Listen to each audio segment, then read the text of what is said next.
Hello and welcome back. Today's video is very exciting because it is a tag. It is the new makeup releases tag. This was created by Angelica. I'm sure you guys know who she is. Just in case you don't, I will link her video in the description box. Her channel is absolutely amazing. She does a lot of new makeup releases video once a week, and a lot of people do that as well. I have done several also talking about new makeup releases, what I think, blah, blah, blah, blah, blah. Obviously, it's a very popular topic on YouTube, and I love watching those videos. The other exciting thing is that this video is a collab with Karen Harris. She thought that we should both film the tag as a collab. So we will be uploading our answers to this tag on the same day. So check her channel out. I love Karen. Her channel is absolutely amazing. She does a lot of fun tutorials. She does a lot of reviews. She also does fun swatch party videos. She is really talented at makeup, and she does some awesome colorful eyeshadow looks. So check out Karen. I will put her channel in the description box as well. I am really excited. So if you guys want to do this tag or answer the questions down below, go ahead. There are 7 questions in this tag, so let's just go ahead and get started. Question 1 is, what mainstream release lived up to the hype this year? And I would say the ColourPop So Jaded palette. That was a collab with Kathleen Lights, and I've only seen positive reviews on that palette. It's a beautiful color story, and that is definitely on my wish list for when my low buy is over. I really do want to get that palette. It is more expensive for ColourPop. I think it's $30-something, and it is their first larger palette. I will say when I first saw it, I didn't get it because I thought it was going to be as huge as a Morphe palette, but someone I follow on Instagram, I forgot who, but they said that they own that palette and that it is much smaller looking in person.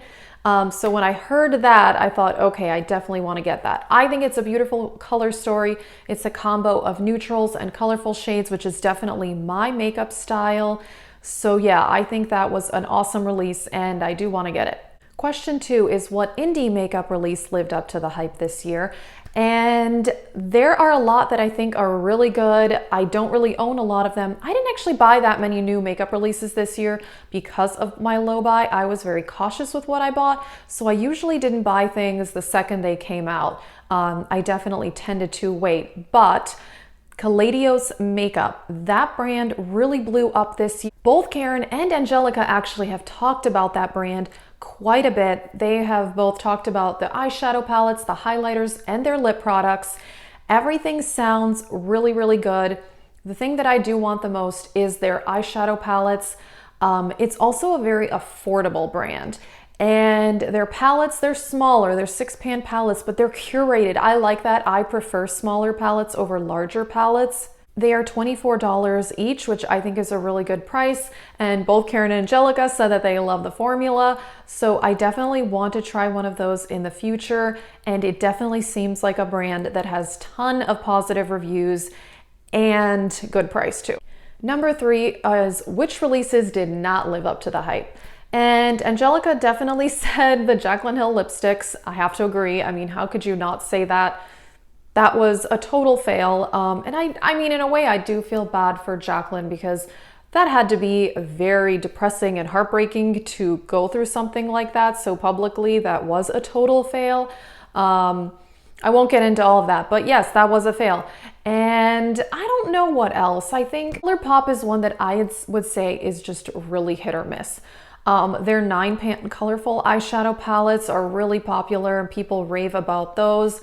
But there were some other things they released this year that just seem kind of boring and like repeats. Like their butterfly palettes they came out with, they look really pretty, but they look like so many other palettes they've come out with that to me, I just feel like half of ColourPop releases are amazing and I love them, and then the other half is just so repetitive and looks like everything else they've ever released. Number 4 is, what was the biggest curveball? And this is kind of random, but I actually think that these Essence palettes that came out this year, they came out with a ton. This is the Salut Paris, and this is what I'm wearing today actually. And I did film this eyeshadow look. I own this one and the Gday Sydney, and they have at least 5 others with other cities, and they're only $10, and they are really, really good quality. I love this color story, and I love the Gday Sydney one, and they have so many others. I kind of want to buy them all, although I know I shouldn't, but I love that they're small, cardboard packaging. They do actually have a mirror. The quality is fantastic. Stories are pretty. I haven't really heard anybody talk about these, and they are so good. Number 5 is what was the biggest letdown snooze fest of the year. And again, I would say probably half of the ColourPop releases are a total snooze fest to me, but then the other half I want to buy. And then the other one I would say actually is Urban Decay. I know that a lot of people loved the Naked Honey palette, and that one did look very pretty.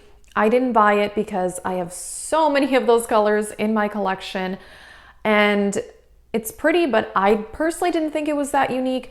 Also, pretty much most of the other palettes Urban Decay came out with this year. They came out with some of these mini Born to Run palettes. I heard nobody talk about those. And several other things, which is really, really sad because if you've been watching my channel, you know I love the Born to Run palette and actually the Naked Reloaded. I don't remember if the Naked Reloaded came out this year. That may have actually come out this year at the very beginning of the year. I didn't buy it until a few months ago. I do love that one, but I just think a lot of Urban Decay releases this year to me just seemed kind of boring, and that used to be one of my favorite brands. I do still like a lot of their products, but yeah, nothing all that exciting from them. Number 6 is what is the best holiday release of the year? And I'm gonna say 2 things. One is this Hourglass palette. This is the Ghost palette. I did a whole review on it. I really, really like this. I do wish they would release another one for darker skin tones because obviously this is only going to suit light skin tones, but the quality is amazing. And I know a lot of people also criticize these Hourglass palettes for being repetitive, which is true because a lot of these 3 are all permanent colors and they've put these in other palettes. These blushes look like all of their other blushes. But for me, who has never bought one of these palettes, to me, it was really, really exciting because I've always wanted one of these, and I just think that the Hourglass formula is really, really nice and high quality. And the other one is the Metropolis palette. I don't know if this is actually going to be limited edition. I have a feeling this will be permanent, but I love this palette. You've heard me talk about it a lot. I did a whole review on it also. It's just really nice, high quality. The colors though, they are pretty generic. I mean, it's a lot of browns and golds, which we all have in every palette, honestly. But I do really think that the formula is unique and truly amazing. Number 7 is what are your predictions for new makeup releases in the new year? And one that I think we're gonna see a lot more is cream products. These are the ColourPop blush sticks. I do actually really, really like this. They're really nice, really creamy. I think we're gonna see a lot more cream and liquid products such as highlighters and blushes, maybe even cream eyeshadows. I think that is going to be a trend. The other trend I'm predicting is kind of boring, but there was a point this year where we were seeing a lot of colorful eyeshadow palettes come out. And I think we're gonna kind of go back into the neutral phase. We kind of have already, like with the Huda new nude mini palettes and several others. So I think we are gonna see a lot more neutral eyeshadows again. I mean, neutral eyeshadow is always a trend because, you know, it is what most people wear on a day-to-day basis, but I think we're gonna see a lot more neutrals coming out. The other trend I hope continues is smaller palettes.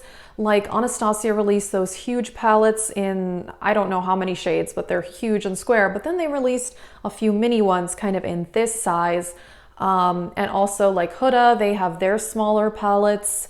I do hope smaller palettes will continue as well because I much prefer that over larger palettes, partly because storage is an issue for me. I have nowhere to keep them. But yeah, I prefer smaller palettes, so I hope that will continue. Alrighty, that is it for this tag video. I really, really think it's a fun tag. If you want to do it, you should go ahead. Like I said, Angelica created the tag, and then I'm also collabing with Karen. Check out Karen's channel. She is amazing. And also check out Angelica. You probably already know who she is, but just in case, I linked her down below. That is it, and thank you so much for watching.